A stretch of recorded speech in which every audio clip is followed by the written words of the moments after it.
शरद कुमार हमारे साथ जैसलमेर से जुड़े हुए हैं। शरद, कल आपने रिपोर्ट दिखाई थी कि जैसलमेर के कई ऐसे गांव हैं जहां पर ड्रोन के काफी डेब्रीज देखी गई थी, काफी ज्यादा हमले किए गए थे, वो भी सिविलियन इलाकों में। आज की सुबह कैसी है वहां? बिल्कुल हिमांशु, शुरुआत कर लेते हैं आज की सुबह की तस्वीर दिखाने से आपकी। किस तरह से पूरी तरह से नॉर्मलसी है यहाँ पर, लोग अपने घरों से निकले हैं, दुकानें सुबह सुबह खुल गई है।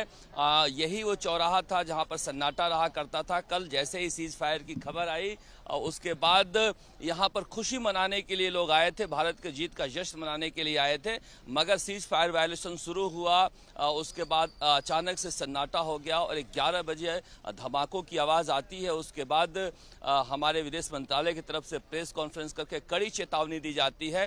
कड़ी चेतावनी के बाद से श्रीगंगानगर, बीकानेर, बाड़मेर, जैसलमेर, फलौदी, इन सारे हनुमानगढ़, इन सारे इलाकों में रात भर शांति रही है। देखिए, ये वो इलाका है जहां से हमने पाकिस्तान के एयरबेस को नेस्तानाबूद किया है, चाहे रमियार खान का हो या फिर पंजाब की सीमा को हो। तो ये बहुत महत्वपूर्ण इलाका था, लिहाजा रात तक वायलेशन करीब 11 बजे तक इन्होंने करने की कोशिश की थी। मगर कड़े संदेश के बाद कि सेना जवाब देगी, सीज फायर वायलेशन बिल्कुल नहीं हुआ और शांति है। और ये जो तस्वीरें मैं कैमरामैन से कहूँगा कि दिखाते रहें कि किस तरह से एक नॉर्मलसी पूरी तरह से लौट गई है बॉर्डर इलाके में। अकेले ये जैसलमेर में नहीं है जहां पर मैं मौजूद हूं, बल्कि पूरे सरहदी इलाके में इस तरह से सामान्य स्थिति है जहां पर लोग अपने घरों से निकल रहे हैं।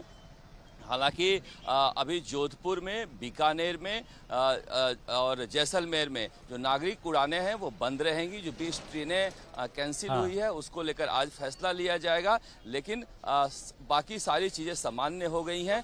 अब यहाँ पर किसी तरह का कोई तनाव यहाँ पर या फिर कोई ये आप कह सकते हैं कि दुकानें बाजार बंद करने जैसी स्थिति नहीं है। और ये लोगों ने राहत की सांस भी ली होगी, क्योंकि काफी लंबे वक्त से कहा जाता है कि परेशान थे क्योंकि पाकिस्तान पर भरोसा नहीं कर पा रहे थे। और अब आज सुबह की स्थिति बेहद सामान्य नजर आ रही है। बने रहिए हमारे साथ। तो देखिए, कल भारत पाकिस्तान के बीच हुए ताजा सीज फायर समझौते के कुछ ही घंटों बाद कश्मीर और राजस्थान में माहौल फिर से तनावपूर्ण हो गया था। देर शाम जम्मू कश्मीर, पंजाब, राजस्थान के सीमावर्ती इलाकों में गोलीबारी शुरू कर दी गई। ड्रोन अटैक की कोशिश की गई जिसे भारतीय एंटी डिफेंस सिस्टम ने नाकाम कर दिया। और पाकिस्तान ने अखनूर, राजौरी, आरएसपुरा अंतरराष्ट्रीय सीमा पर तोपों से गोलीबारी की। पलनवाला सेक्टर में सीज फायर तोड़ा गया। श्रीनगर और उधमपुर में पाकिस्तानी ड्रोन देखे गए और सेना ने तुरंत बिल्कुल एंटी ड्रोन सिस्टम सक्रिय किया, जिसके बाद पाकिस्तान के सभी हमले नाकाम कर दिए गए। इससे पहले की तरह सीमा के आसपास के सभी इलाकों में हाई अलर्ट घोषित कर दिया गया है। नगरोटा के आर्मी बेस के आसपास संदिग्ध गतिविधियां भी देखी गई हैं, जिनको ट्रेस किया जा रहा है। तो आतंक के खिलाफ भारत के ऑपरेशन सिंदूर से पाकिस्तान इस वक्त बौखलाया हुआ है और सीमावर्ती इलाकों को निशाना बनाने की कोशिश लगातार कर रहा है। बार बार भारतीय सेना से मुंह की खाने के बाद भी पाकिस्तान बाज नहीं आ रहा है। सरकार ने साफ कर दिया है कि भारत पाकिस्तान की हर साजिश का जवाब देगा और करारा जवाब देगा। सेना को एक्शन के लिए खुली छूट भी दी गई है। भारत और पाकिस्तान के डीजीएमओस के बीच जो पिछले कुछ दिन से चल रही सैन्य कार्रवाई को रोकने का समझौता आज शाम को हुआ था, पिछले कुछ घंटों से इस समझौते का पाकिस्तान की ओर से घोर उल्लंघन हो रहा है।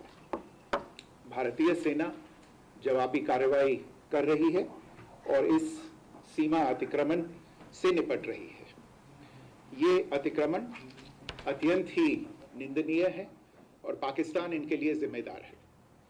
हमारा मानना है कि पाकिस्तान इस स्थिति को ठीक से समझे और इस अतिक्रमण को रोकने के लिए तुरंत उचित कार्रवाई करे। सेना ने इस स्थिति पर कड़ी नज़र रखी हुई है और उसे किसी भी अतिक्रमण से निपटने के लिए ठोस और सख्त कदम उठाने के लिए आदेश दे दिए गए हैं। तो पाकिस्तान ने सीज फायर तोड़ा और इसी बयान के बाद पाकिस्तान वापस बैकफुट पर आया और सीज फायर का पालन किया गया।